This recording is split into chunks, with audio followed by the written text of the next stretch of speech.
Hello नमस्ते so welcome back to my channel control crafting. आज हम लोग देखने वाले हैं कि फॉर लूप कैसे काम करता है जावा के अंदर। तो सबसे पहले देखते हैं इसका सिंटेक्स। इसका सिंटेक्स ये होता है, जैसे कि अभी आप देख सकते हैं, for initialization, condition, increment, decrement और स्टेटमेंट। तो समझते हैं ये काम कैसे करता है। सबसे पहले हम लोग कोई वैल्यू इनिशियलाइज करते हैं। सपोज यहाँ पे हो गया हमारा आई इज इक्वल टू 0। हमने एक कंडीशन लगा दी, आई इज लेस देन 5 और इंक्रीमेंट हम लोग करेंगे यहाँ पे पहली बार के लिए। आपको हम बता दे रहे हैं कि हम लोग इंक्रीमेंट कर क्यों रहे हैं। हमारी वैल्यू 0 से शुरू हो रही है और 5 तक जानी है, या 5 या उससे कम होनी चाहिए। तो हम लोग यहाँ पे डिक्रीमेंट कर ही नहीं सकते, क्योंकि अगर आई हमारी 0 से शुरू है, उसकी कंडीशन है फॉल्स होने की, वो 5 तक जाएगी, तो डिक्रीमेंट करेंगे तो वो पॉसिबल नहीं है। कभी भी वो हमारी कंडीशन को फॉल्स नहीं कर पाएगा। ठीक है। और उसके बाद हमारा स्टेटमेंट एग्जीक्यूट होगा, जो कि हम कह देते हैं यहाँ पे है हमारा हेलो।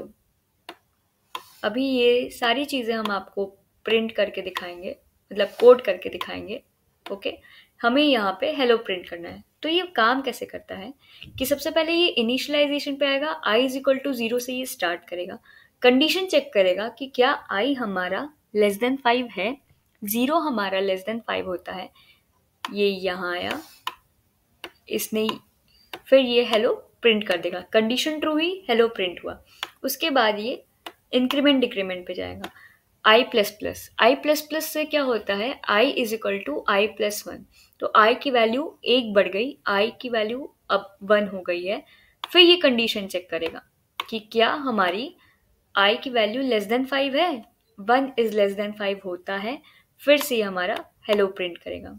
ये कब तक चलेगा, ये तब तक चलेगा जब तक आई इक्वल टू हो जाएगा 4 के। ऐसा क्यों होगा, क्योंकि आई हमारा कहाँ से शुरू हो रहा है। हाँ, हमारा आई शुरू हो रहा है 0, फिर उसका आएगा 1, फिर वो होगा 2, फिर वो होगा 3 और फिर वो होगा 4। 4 तक आई की वैल्यू कंडीशन के हिसाब से ट्रू है और हमारा हेलो प्रिंट हो जाएगा। बट आई की वैल्यू यहाँ पे 4 हुई, फिर इंक्रीमेंट, आई की वैल्यू 4 हुई, हमारा हेलो प्रिंट हुआ। इंक्रीमेंट डिक्रीमेंट पे जाएगा, आई प्लस प्लस होगा। आई की फाइनल वैल्यू हमारी किसके बराबर हो जाएगी, 5 के बराबर हो जाएगी। कंडीशन चेक की जाएगी, क्या आई इज लेस देन 5 है। आई 5 के लेस देन नहीं है, आई 5 के बराबर है। तो ये फॉर लूप टर्मिनेट हो जाएगा और फिर यहाँ पे जो भी कोड लिखा होगा उसको वो एग्जीक्यूट करना स्टार्ट कर देगा। मतलब जो हमारा स्टेटमेंट था हेलो, वो 5 बार प्रिंट हो जाएगा। अब आप पूछेंगे 5 बार कैसे प्रिंट हो रहा है जबकि ये 4 तक ही जा रहा है। हमारी काउंटिंग शुरू हो रही है 0 से, 0 1 2 3 4। तो ये है 5 बार और तब हमारा हेलो 5 बार प्रिंट हो जाएगा। तो अभी इसको हम लोग इरेज कर देते हैं। एक सेकेंड, हाँ ये ज़्यादा सही था। तो ये ऐसे हमारा एग्जीक्यूशन होता है। तो आइए अब देख लेते हैं इन सबके एक एक डेफिनेशन कि ये क्या है। Initialization, to initialize the variable. ये ऑप्शनल भी होता है अगर वेरिएबल ऑलरेडी इनिशियलाइज्ड है। ओनली एग्जीक्यूटेड वंस, ये आप देखे होंगे कि सिर्फ एक बार एग्जीक्यूट होता है। कंडीशन हमारी फॉर लूप को डिटरमाइन करता है कि फॉर लूप आगे बढ़ना चाहिए या फॉर लूप टर्मिनेट हो जाना चाहिए। ये कैसे पता चलेगा, कंडीशन हमारी बूलियन वैल्यू रिटर्न करता है। अगर वो ट्रू है तो हमारा फॉर लूप एग्जीक्यूट होगा, अगर वो फॉल्स है तो फॉर लूप टर्मिनेट हो जाएगा। ये हमेशा एग्जीक्यूट होता है और ये भी ऑप्शनल होता है। इंक्रीमेंट डिक्रीमेंट हमारा होता है कि वेरिएबल का जो वैल्यू है वो ऑल्टर होता है। अगर आप देखें तो इंक्रीमेंट डिक्रीमेंट ही डिसाइड करता है कि कब कंडीशन फॉल्स होगी। लाइक कहाँ तक हम लोग को इंक्रीमेंट या डिक्रीमेंट करता है वो कंडीशन पे डिपेंड करता है। बट जो वेरिएबल है इस पूरे फॉर लूप में वो इंक्रीमेंट डिक्रीमेंट की वजह से ही होता है। और स्टेटमेंट आपने देखा, the code which we want to execute in the loop, it's executed each time until the condition in the for loop returns false. ये हर बार एग्जीक्यूट होगा जब तक कि फॉर लूप की कंडीशन फॉल्स नहीं रिटर्न करती। एक बार आते हैं इसका फ्लो चार्ट देख लेते हैं। तो फ्लो चार्ट इसका कुछ ऐसा रहता है कि इनिशियलाइजेशन होता है, उसके बाद हमारी कंडीशन आती है, अगर कंडीशन ट्रू है तो स्टेटमेंट एग्जीक्यूट होता है, स्टेटमेंट के बाद हम लोग इंक्रीमेंट डिक्रीमेंट पे जाते हैं, जो कि रिस्पॉन्सिबल है लूप के लिए, जो कंडीशन चेक करता है। सपोज हमारी कंडीशन फॉल्स हो जाती है तो हमारा लूप टर्मिनेट हो जाता है। जो एग्जाम्पल हमने दिया था वो होती है false i is equal to 5 पे। और अब समझते हैं इस चीज़ को एग्जाम्पल के थ्रू। तो चलिए चलते हैं कोड। ये हमारा कोड है और हम यहाँ पे step by step for loop की एग्जीक्यूशन और फॉर लूप की चीज़ें देखेंगे। पहले लिख देते हैं फॉर आई, ये हमारा इनिशियलाइजेशन है, हमारी कंडीशन है आई, हमारी कंडीशन है कि आई 5 से कम होना चाहिए और हम लोग आई की वैल्यू को इंक्रीमेंट कर रहे हैं।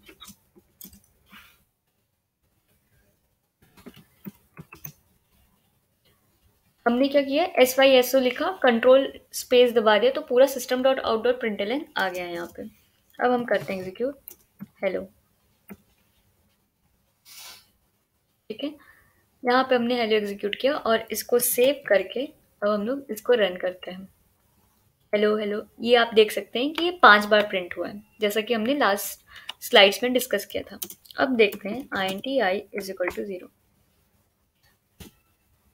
अगर ये हम लोग पहले ही इनिशियलाइज कर चुके हैं तो क्या ये फॉर लूप चलेगा? देखा, तो हमने जो स्लाइड में देखा था कि हमारा इनिशियलाइजेशन ऑप्शनल होता है, तो ये चीज़ें अभी भी चलेंगी क्योंकि हम लोग ने आई को पहले ही इनिशियलाइज करके रखा हुआ है। और अगर हम लोग फॉर लूप के बाद आई को प्रिंट करना चाहते हैं तो देखते हैं आई की वैल्यू क्या आती है। आई की वैल्यू आती है 5। 5 पे ही आई टर्मिनेट हो जाता है, फॉर लूप हमारा टर्मिनेट हो जाता है, तो आई की लास्ट वैल्यू जो होगी वो होगी 5। अब हम लोग देखते हैं कुछ स्पेशल कंडीशंस जो कि इंटरव्यू क्वेश्चंस में बहुत पूछे जाते हैं। अगर हम लोग यहाँ पे सेमी कोलन लगा देते हैं तो क्या होगा? इस सेमी कोलन से हमारा कोई फर्क पड़ेगा कि नहीं? The most popular interview question is that after a for loop if there is a semi colon what will be the output?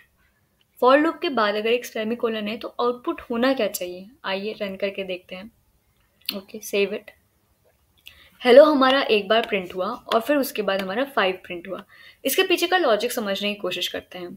देखिए, अगर ये हमारा फॉर लूप है, सेमीकोलन क्या बताता है कि यहाँ पे ये स्टेटमेंट एंड हो चुका है, ये टर्मिनेट हो चुका है। It's like the end of the statement, इसके बाद कुछ नहीं है। सेमीकोलन का ये रहता है रोल। तो ये क्या करेगा, ये फॉर लूप सारा जितना भी फॉर लूप का प्रोसेस है वो करता जाएगा। क्या प्रोसेस है फॉर लूप का? i is equal to 0, i is less than 5, i plus plus, ये है इसका प्रोसेस। तो ये पहले i इज इक्वल टू 0 देखेगा, कंडीशन हमारी ट्रू है, i प्लस प्लस करेगा, फिर ये टर्मिनेशन वाला आ गया, मतलब इसके बाद कुछ नहीं है, ये अपने में ही घूमता रहेगा, इन्हीं पैरेंथेसिस ब्रैकेट्स के अंदर ये घूमता रहेगा। फिर i प्लस प्लस के बाद ये फिर कंडीशन चेक करेगा, ट्रू है, फिर कंडीशन चेक करेगा, ट्रू है, जब तक चेक करेगा जब तक ये कंडीशन फॉल्स नहीं हो जाती। और जैसे ये फॉल्स होता है तब हमारा ये स्टेटमेंट एग्जीक्यूट होता है हेलो। उसके बाद हमने आई की वैल्यू प्रिंट कर दी। एक काम करते हैं, इस चीज़ को आसान करने के लिए एक बार डिबगर लगा के देखते हैं कि ये काम कैसे करता है। ठीक है, डिबग मोड में इसको चला के देखते हैं।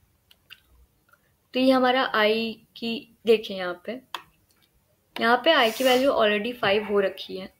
जैसे हम एक कदम आगे जाएंगे आई की वैल्यू तुरंत 5 हो जाती है, मतलब ये पूरी फॉर कंडीशन अपने ही पैरेंथेसिस ब्रैकेट में लूप इन करती है जब तक कि वो टर्मिनेट नहीं हो जाती, उसके बाद ही वो नीचे की लाइन एग्जीक्यूट करती है।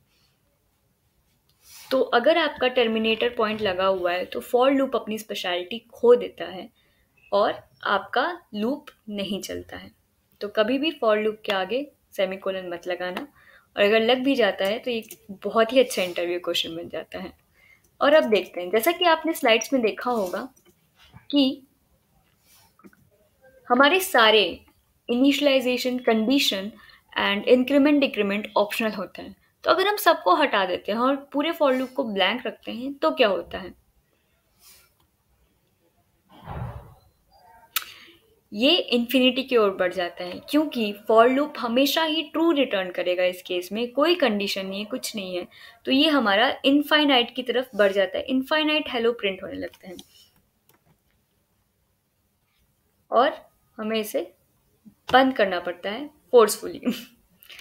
तो आई होप आपकी वीडियो, आज की वीडियो में आपको कुछ समझ में आया होगा, बहुत अच्छे से आप समझे होंगे फॉर लूप की कंडीशंस। 2 एक्सेप्शन केसेस भी हम लोगों ने आज देखे कि कैसे होते हैं। I hope you enjoyed the whole video. Thank you for watching. Bye bye.